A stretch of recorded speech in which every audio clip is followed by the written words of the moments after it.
Hello there, you're listening to Wrong Way's Columbia Cast with me, Brendan Wrongway Corrigan. Now, while the world's attention, and understandably so, is right now fixed on dealing with coronavirus COVID 19, Venezuela's refugee crisis continues to affect this region. In fact, the current global crisis has in many ways served to further underscore the problems for many Venezuelans who have fled their country. In terms of numbers, the UN estimates that from 2014 up to the end of 2019, around 4.8 million Venezuelans left their country. Of course, behind those headline figures are personal, very often sad and at times tragic stories. A recently formed NGO, Todos Somos, which roughly translates as All Together, has been collecting first-hand accounts of those stories. And joining us from Cúcuta, a Colombian city on the border with Venezuela, is Todos Somos founder Douglas Lyon. Douglas, thanks for taking the time to talk with us. Yeah, good afternoon, Brendan. It's good to have the chance to chat. Yeah, we've been trying to line this up for a while, but thankfully we found the time in this coronavirus crisis. Firstly, we've seen news reports in the last couple of weeks of desperate Venezuelans here in Colombia making the decision to return home to see out the coronavirus crisis, or indeed perhaps to stay for good. What has it been like in Cúcuta and surrounds? Have you noticed that? Well, Cúcuta has been like all of Colombia the last 3 weeks with the stay-at-home orders. Walking out into the city is much like walking out at 4 or 5 o'clock early on a Sunday morning. There's very little movement of people. You see a few folks going shopping, a few folks going to pharmacies, a very occasional taxi. We have noticed on the road from Bucaramanga, passing Pamplona, Don Juana into Cúcuta, there have been a series of large buses. And as everyone knows, at this moment, there is no official public transport available. It's assumed that most of these buses are carrying Venezuelans that have chosen to return to Venezuela. Yeah, have you had any contact with those going back, or is it just a case that they go through Cúcuta and straight on to the border? Yeah, our project in Colombia for Todos Somos, and that's with one S, todossomos.org. We, for the last year and a half, we've been working to collect handwritten testimonies from Venezuelans that were primarily leaving Venezuela for Colombia and the rest of South America. We collected these handwritten testimonies primarily in refugios, or places where they would sleep along the road on their walk from Cúcuta to Bucaramanga. So I know this route quite well, and all the different spots that Venezuelans would stop to have a meal or have rest. And I've had a chance to stop at a few of those places in the last week. 9 out of 10 people I met were headed back to Venezuela.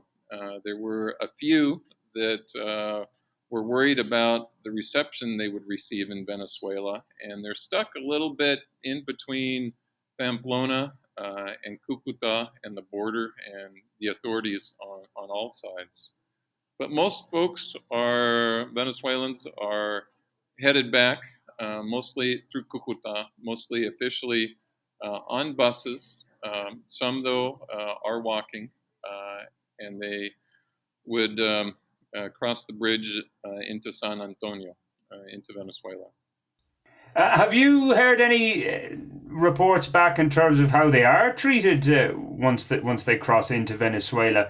Anecdotally, the other day I was speaking to a Venezuelan, and he said that they're kept in a camp for a period of time. I'm not sure the veracity of that or not. Have you heard anything about that? Yeah. For Todos Somos, we try as an NGO to stick or to stay with comments about first-hand handwritten testimonies, testimonies that people themselves have documented. So we're a little bit reluctant to talk too much about things we hear. But as you can imagine, there's no ability for those in Venezuela to cross and seek refuge in Colombia now. I have heard and I have seen videos that the reception of thousands of Venezuelans suddenly in San Antonio has been very difficult. There's been the issue of Venezuelan government wanting to quarantine folks for 2 weeks. This so that if there was coronavirus among the population, it wouldn't spread throughout Venezuela. And if you can imagine suddenly having a couple thousand people arrive in any small town, if you're not prepared to receive them, it's going to be kind of rough, at least in the first few days. And those were certainly the reports that we heard. Yeah, I guess these desperate times and desperate measures, and of course, it's generally the poorest of the poor that are deciding to make that long journey back, and as you said as well, also people on foot, which is terrible. But let's come back to Todos Somos itself as the point of our chat. So you talked about collecting these stories. Where did the idea come about in the first place to do this? In October of 2018, I spent some time in Pamplona, and this was the moment that the big exodus of people walking out of Venezuela began. On a trip between Cúcuta and Pamplona, I must have seen 200-300 folks. And as a physician and epidemiologist, with half of my career spent working with Doctors Without Borders and UNHCR and the CDC, I was obviously quite curious to get more of the story. And in October 2018, we left a book. They call it a book of actas, a book with numbered pages in one of the refugios or albergues where these folks would stay at night. And we asked people to write their story, why they left, what it was like crossing from Venezuela into Colombia through the illegal crossings of Trochas, how they were treated by Colombians when they were in Cúcuta, how they'd been treated by folks along the way. And over the course of a year and a half, we've collected close to 1,000 handwritten testimonies. And I was quite surprised the number of stories of people helping, trying to do the good thing, extending a hand, were far, far, far greater than those stories of mistreatment. Yeah, interesting you should say that, Doug, because obviously the media likes to highlight maybe the negative cases and stories of xenophobia and things like that. But your experience has been in the main that Colombians have been very willing to help the Venezuelans that have come here in such terrible times for their own country. I think they were willing to help, but even more impressive or more kind of heartwarming, the stories the Venezuelans wanted to talk about were not so much the negative stories when they were treated poorly. They wanted to talk and retell the stories of people that reached out to them, that tried to help, that offered them assistance.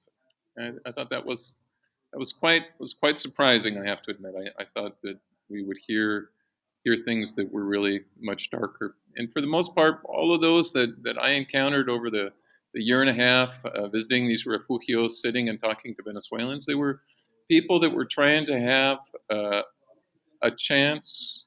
They were trying to make a chance for their families. They were trying to have a future, and they had come to Colombia with the idea that they wanted to work and work hard, whether they were legally in country or informally in country, and they wanted to save a little bit of money here so they could send some home to their family, and as I said, hopefully have a future.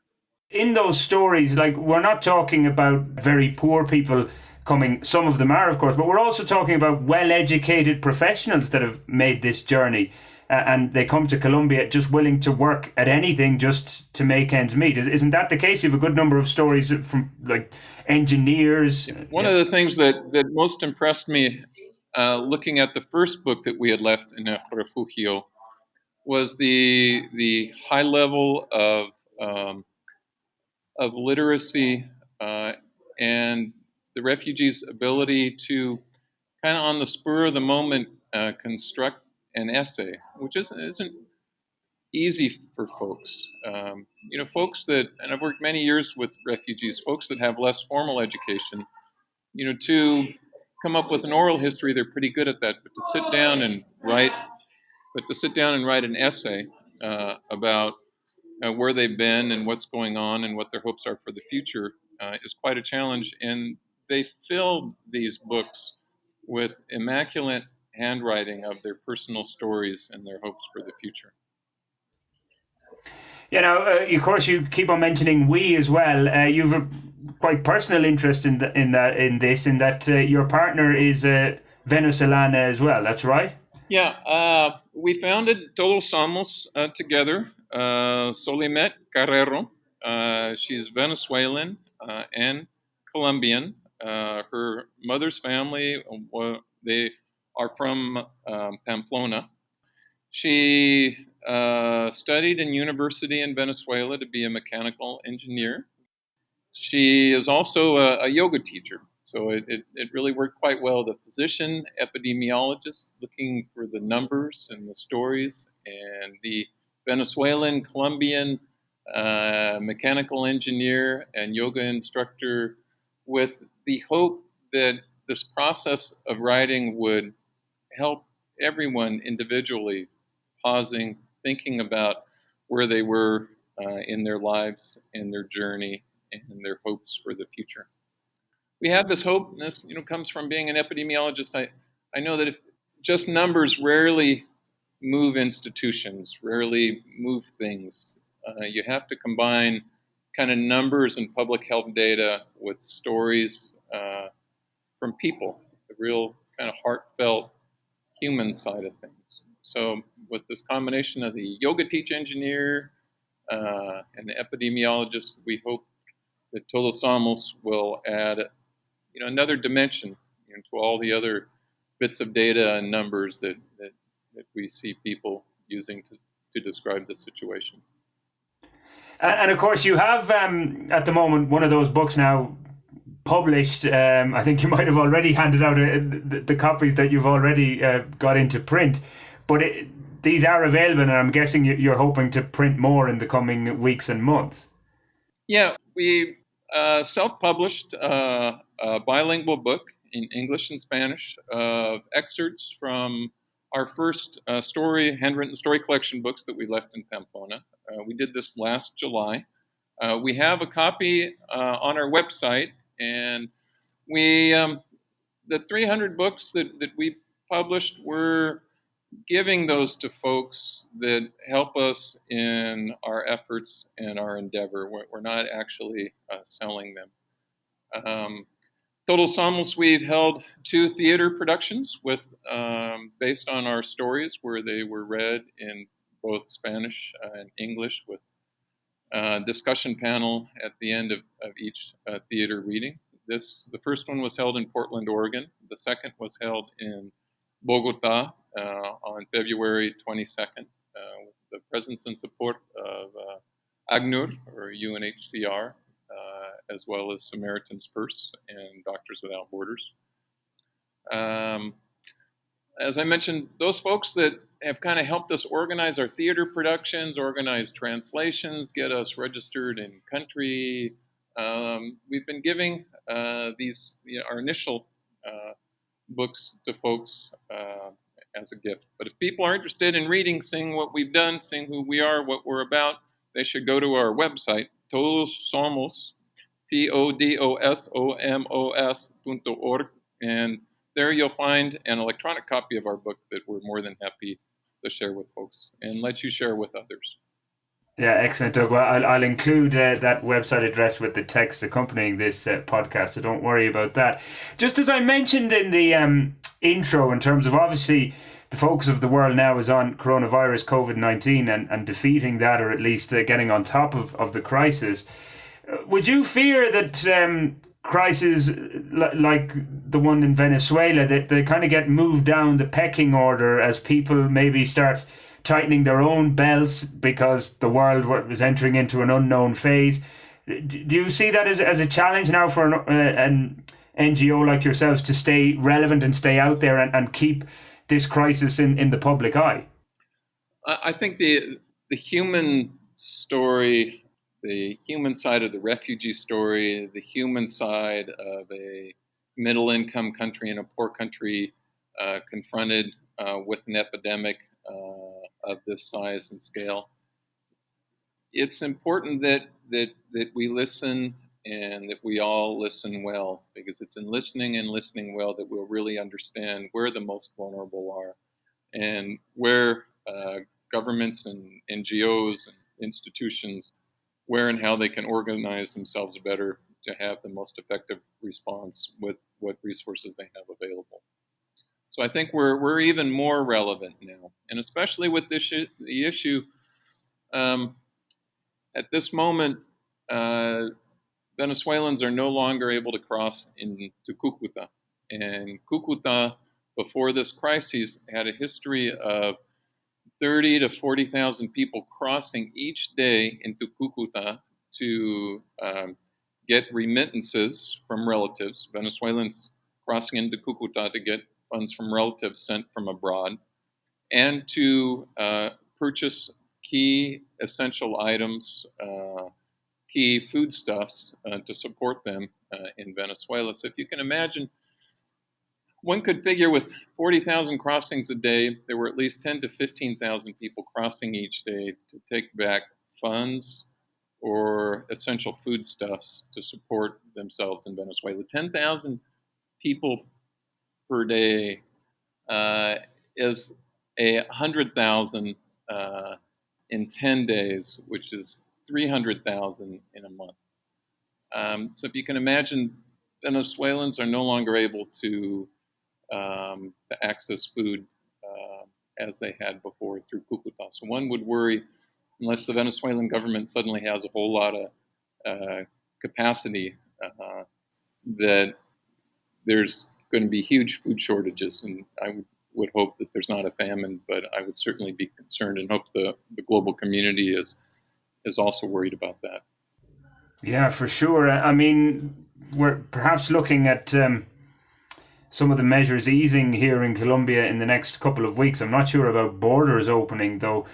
So we'd have to be concerned about that. And also the fact, and I know you don't really want to get too much into the political side of things, but Donald Trump has said that if Venezuela was to take up an interim government, so it was neither Nicolas Maduro or the pretenders of the throne, for want of a better phrase, Guaido, that the US would look at lifting the trade embargo. I mean, that would offer some sort of hope, but obviously there seems to be no chances of Nicolas Maduro stepping aside for the moment. Yeah, as a medical doctor and epidemiologist, I like to stay away from politics, and I like to do the best for the patients I see one-on-one, and do the best I can for populations, when we have available data that helps us to understand kind of what they're facing. But I certainly know that Venezuela is in a really tough spot right now, and probably tougher than they've been in the last 50, 100 years. I guess people listening as well would like to know that in Cúcuta and on the border areas, are there humanitarian corridors then that are bringing in food? Is that allowed at this moment in time? Are there ways to reach those vulnerable people? Officially the border is locked tight. People aren't crossing. And unofficially, I've heard that there is very, very, very, very little unofficial movement. Yeah, it's a very different place than it has been for many, many, many years. If you can imagine, folks have developed patterns of ways to survive and get by. And with this stay-at-home kind of order on both sides of the border, people don't have the flexibility they might once have had in using options and connections and little bits of work here and there. And collecting remittances. They don't even have that available to them. So it worries me of all the things that I see on the border and with populations now. That probably worries me, the most in terms of the number of affected people. Yeah, for sure.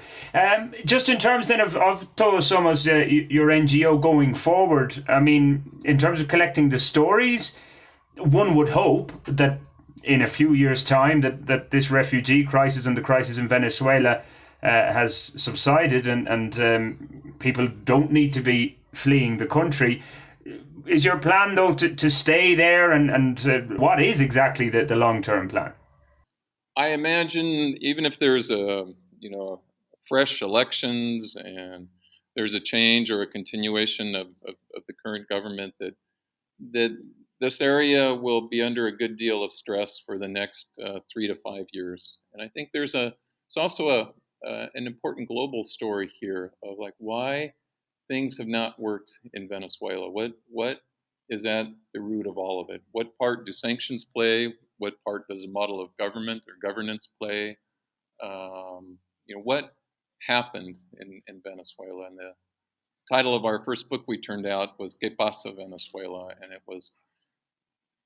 purpose was to take these stories of listening to people and put them in a book to help at the first level generate these questions, and then at the second level contribute to a good analysis of what and why things are like they are. And to specifically answer your question, I will be here at least 2 years, and I imagine it's going to be a lot closer to 5. Okay, yeah, well, and hopefully by the time that those 5 years come along, that things will be much better. That's the hope that we have. Just finally, I noticed, I think it was on the website or maybe in that first book, "Que pasa Venezuela," you had your favorite quote as "Sunlight is the best disinfectant." These days that we're all told to be locked up in our houses due to coronavirus, as an epidemiologist, do you think we might be better getting out and about every now and again? Oh, I think sitting out in the porch where you're an appropriate distance from other people and taking a little sunshine and fresh air is good for all of us. We have to keep our humanity in all of this, and we have to be an appropriate. We have to have an appropriate amount of paranoia and care, but we can't get too carried away. And it's we're humans on a planet, and if you're sitting out on your porch, safe distance from other people, it's a good moment to reflect on and appreciate this gift of life that we've all been given. Yeah, indeed, and I guess the other thing is as well, those of us fortunate enough to have a porch to sit out on as well. But yeah, coronavirus, that's something I guess we could do another episode on completely as well, Doug. But look, thanks a million for taking the time from Cúcuta to talk to us. And again, just to remind us all, the website is todosomos.org with one S, TODOSMOS.org. Yeah, and I'm sure you're willingly accepting all sorts of help that you can get. Yep. Okay then, Doug, thanks a million for that. Douglas Lyon of Todos Somos, the NGO, giving the world notice of the Venezuelan refugee crisis. That is our lot for this episode. If you do want to get in touch with me, you can find me via Facebook at Wrong Way Corrigan blog or the Twitter handle WWay Corrigan. But until the next time, ciao ciao.